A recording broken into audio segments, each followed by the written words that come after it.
Gaza ഏറ്റെടുക്കുമെന്ന നിലപാട് ആവർത്തിച്ച US president Donald Trump. Jordan രാജാവ് അബ്ദുള്ളയുമായി വൈറ്റ് ഹൌസിൽ നടന്ന കൂടിക്കാഴ്ചയിൽ ട്രംപ് നിലപാട് ആവർത്തിച്ചു. ഗാസയിലെ ഒരു വിഭാഗം ജനങ്ങളെ ജോർദാനിലേക്കും ഈജിപ്തിലേക്കും മാറ്റണമെന്ന് ട്രംപ് നിർദ്ദേശിച്ചിരുന്നു. നിസ്സഹായരായ ഗാസയിലെ ജനതയെ മനുഷ്യകവചമാക്കാനാകില്ലെന്ന നിലപാടിൽ ഉറച്ചു നിൽക്കുകയാണ് ട്രംപ്. അതുകൊണ്ട് തന്നെയാണ് ഗാസയിലെ ഹമാസ് ശക്തി കേന്ദ്രങ്ങളിൽ കഴിയുന്ന ഒരു വിഭാഗം ജനങ്ങളെ മാറ്റിപ്പാർപ്പിക്കണമെന്ന ആവശ്യം അമേരിക്കൻ പ്രസിഡന്റ് മുന്നോട്ട് വയ്ക്കുന്നത്.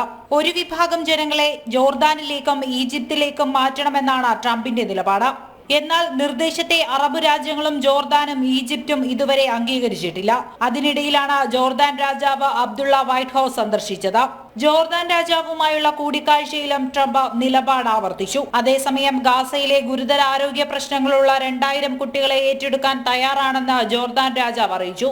ഗാസയിലെ ജനതയെ ഏറ്റെടുക്കുന്നത് സംബന്ധിച്ച ഈജിപ്തിന്റെ നിലപാട് കൂടി അറിഞ്ഞതിനു ശേഷം അന്തിമ തീരുമാനമെന്നും ജോർദാൻ രാജാവ് ട്രംപുമായുള്ള കൂടിക്കാഴ്ചയിൽ അറിയിച്ചതായാണ് സൂചന.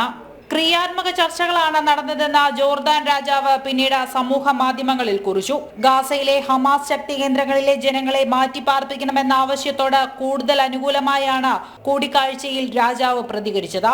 ഇന്റർനാഷണൽ ഡെസ്ക്, ജനം.